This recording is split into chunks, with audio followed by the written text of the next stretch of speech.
آج جس ماحول میں ہم جی رہے ہیں بڑا ہی پرفتن، بڑا ہی کشمکش کا ماحول ہے. پوری دنیا میں ایک عجیب کیفیت بے چینی خصوصاً امت مسلمہ کے خلاف موجود ہے، اور پوری دنیا کا مسلمان مختلف قسم کے مشکلات کا سامنا کر رہا ہے. ہم اور آپ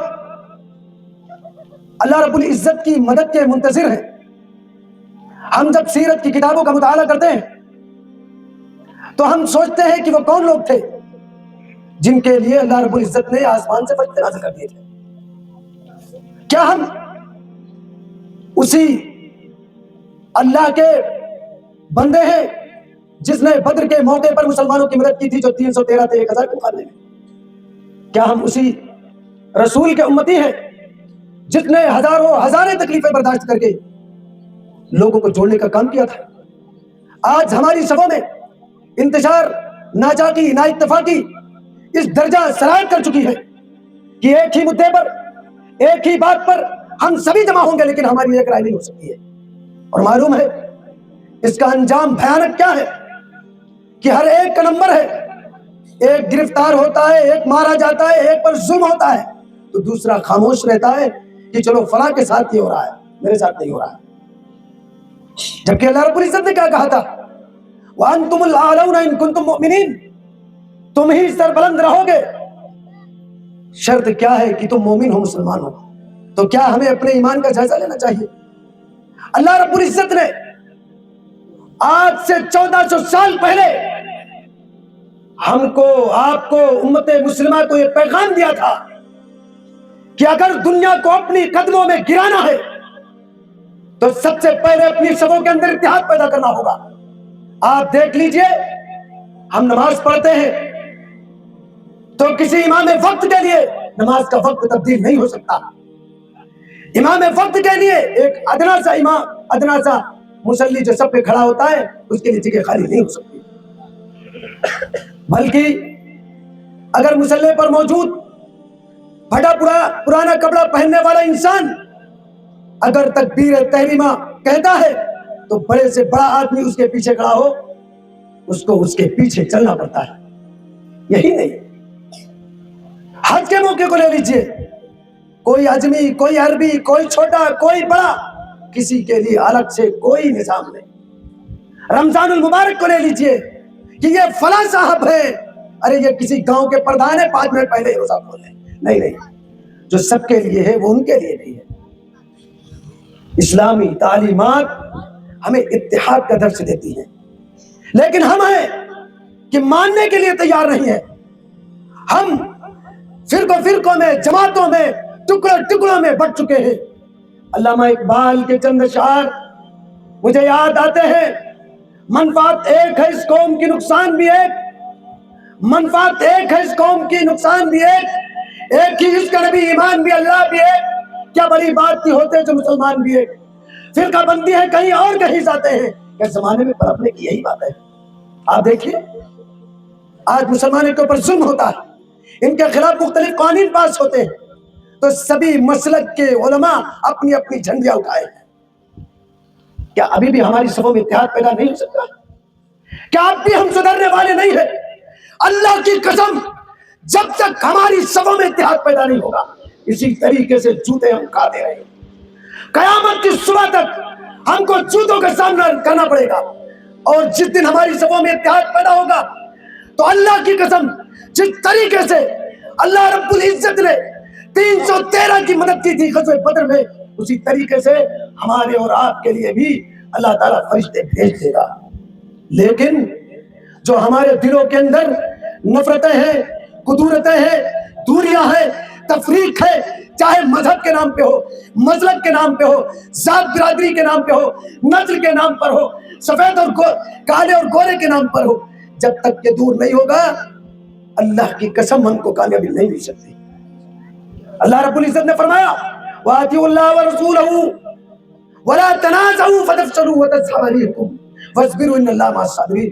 اے لوگو، اللہ کی اطاعت کرو، رسول کی اطاعت کرو، تفرقہ بازی مت کرو.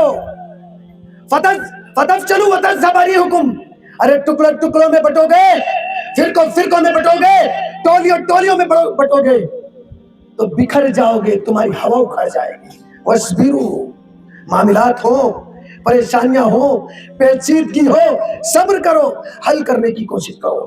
جناب محمد رسول اللہ صلی اللہ علیہ وسلم کے زمانے میں بھی ایسے لوگ موجود تھے جنہوں نے قبیلے کے نام پر آوازیں لگائی۔ ایک طرف مہاجرین کے جماعت کے لوگوں نے پکارا یا معاشر المہاجرین، ایک طرف انصار کے لوگ پکار اٹھے یا معاشر الانصار۔ جناب محمد رسول اللہ صلی اللہ علیہ وسلم نے فرمایا کیا ابھی بھی ہمارے درمیان جاہلیت کی آواز بلند کرنے والے لوگ موجود ہیں؟ کیا مطلب ہوتا ہے؟ کوئی آواز اگر دے آپ کو دوسری جماعت کے خلاف تو سوچ لیجئے کس بنا پر وہ پکار رہا ہے آپ کو۔ کہیں عصبیت کی بنا پر تو نہیں ہے، کہیں صرف رنگ و نسل کی بنا پر تو نہیں ہے، قبیلے اور خاندان کے نام پر تو نہیں ہے۔ میرے بھائیوں، اللہ کے نبی نے عملی طور پر لوگوں کو چھوڑ کر دکھا دیا۔ اوس اور خزرج عرب کے دو مشہور قبیلے جن کے درمیان 40 سال سے جنگ چلتی چلی آ رہی تھی اور وہ ایک دوسرے کے خون کے پیاسے تھے۔ جب کوئی قبیلہ کسی پر فتح پا لیتا تو ان کے جوانوں کو قتل کرتا، ان کی عورتوں کو اپنی لونڈیاں بنا لیتا۔ 40 سال تک یہ سلسلہ چلتا رہا، لیکن جب انہوں نے کلمہ توحید کا اقرار کیا تو اللہ کی قسم وہ اس طریقے سے ہو گئے کہ ان کے درمیان گویا کی کوئی تفریق ہی نہیں تھی۔ وہ کس بنا پر؟ یہی جو کلمہ ہم اور آپ پڑھ رہے ہیں، لا الہ الا اللہ محمد رسول اللہ، اسی کلمے کی بنا پر تھے۔ لیکن افسوس کی بات ہے، افسوس کی بات ہے، اسی نبی کے امتی ہم ہیں، ہمارے اختلاف ہے کہ خطے میں نہیں ہوتے۔ کیوں؟ کیونکہ ہم نے جو ہمارے درمیان اختلاف ہے ان کو اپنی انانیت کا سبب بنا لیا ہے۔ یہ ہماری ناک بڑی اونچی ہے، لیکن معلوم ہے نا اللہ رب العزت جب صاف کرتا ہے تو جڑ سے صاف کر دیتا ہے، رہتی نہیں، وقت لگتا ہے۔ اس لیے میرے بھائیوں، ہم کو چاہیے کہ ہم اپنے درمیان ناچاکی، نا اتفاقی، دوریاں ختم کریں۔ میرے بھائیوں، ایک چیز میں ذکر کرتا چلوں، آپ مسلمان ہیں، کلمہ توحید کا اقرار کرنے والے ہیں، کوئی دیوبندی ہے، بریلوی ہے، تبلیغی ہے، جماعت اسلامی ہے، لیکن کلمہ کس کا پڑھ رہے ہیں؟ جناب محمد رسول اللہ صلی اللہ علیہ وسلم کا پڑھ رہے ہیں۔ مسائل میں اختلاف ہے، کوئی بات نہیں، لیکن کبھی بھی ایسا نہ ہو کہ ہم ایک دوسرے کے خلاف لڑنے کے لیے آمادہ ہو جائیں، کیونکہ جب یہ صورت پیدا ہوئی امت کا بیڑا غرق ہو گیا۔ ہمارے سامنے بے شمار مثالیں موجود ہیں، ہم دیکھیں نا، ہم آنکھیں نہ کھول لیں یا ہم اپنے ذہن کو بند کر لیں تو ہم سے بڑا بدتر، ہم سے بڑا برا کون ہے؟ ہمارے سامنے تو ہمارا عظیم الشان ماضی گزر چکا ہے، ہم نے تو پوری دنیا پر حکمرانی کی، ہماری تاریخ بڑی شاندار تاریخ تھی۔ میرے بھائیوں، میری مراد سقوط بغداد سے ہے۔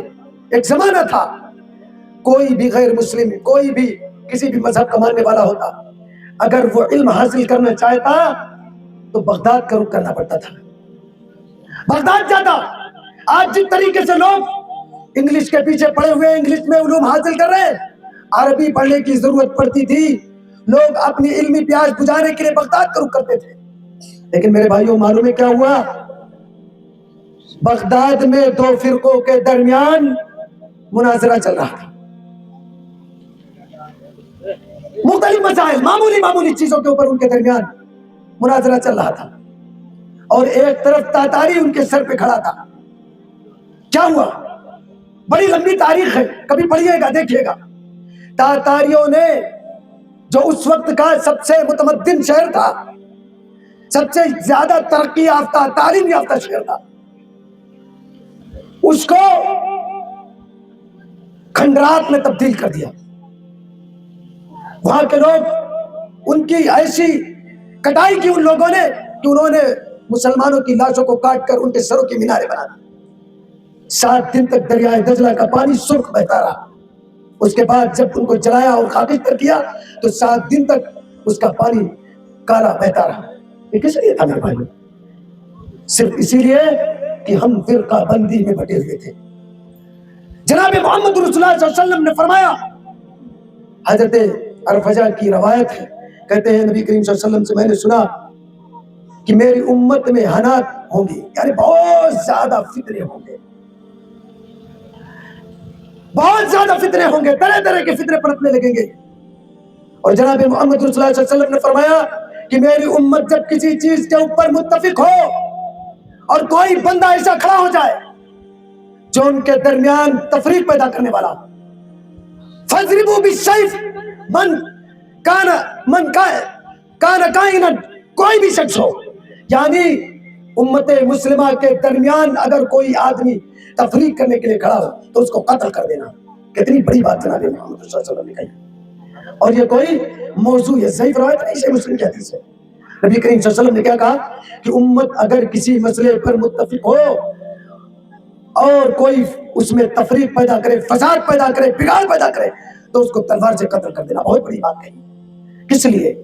کیونکہ جب امت کے اندر تفریق پیدا ہوتی ہے تو فساد پیدا ہوتا ہے، لوگ ایک دوسرے کے خون کے پیاسے ہوتے ہیں، مختلف مسائل جنم لے لیتے ہیں، لوگوں کا خون بہتا ہے، عزتیں تار تار ہوتے ہیں، نہ جانے کیا کیا ہوتا ہے. تو آپ دیکھیے اللہ رب العزت نے ہم کو کس طرح سے اس بات کا حکم دیا ہے کہ ہم اپنی صفوں میں اتحاد پیدا کریں، اور جو بھی راستے ہیں ناچاکی کے، نا اتفاقی کے، تفرقہ بازی کے، ان تمام راستوں سے دور رہنے کی تلقین کی ہے، ان راستوں کو بند کرنے کی تلقین کی ہے کہ ان راستوں کو بند کر دینا.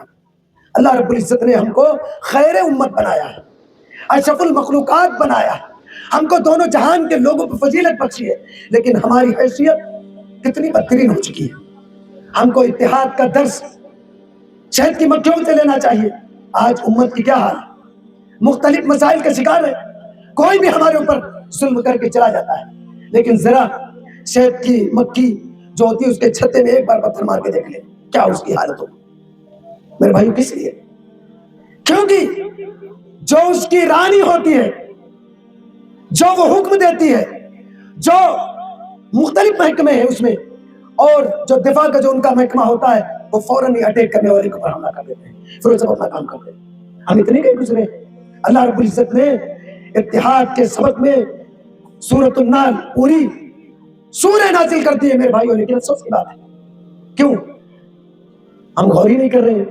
ہمارے پاس جو کچھ بھی ہے ہم اسی میں مست ہیں، ہم جس چیز پر ہیں ہم یہ سوچ رہے ہیں کہ ہم بالکل صحیح ہے. ایک چیز اور، چیٹیوں کا بھی مسئلہ ہے. چیٹیوں کے اندر دیکھیے اللہ رب العزت نے سورۃ النمل کے اندر بڑے ہی بہترین انداز میں اس کا تذکرہ کیا ہے کہ حضرت سلیمان علیہ السلام اپنے لشکر کے ساتھ جا رہے تھے، اور جب راستے سے گزر ہوا تو چیٹیوں کے سردار نے دیکھا کہ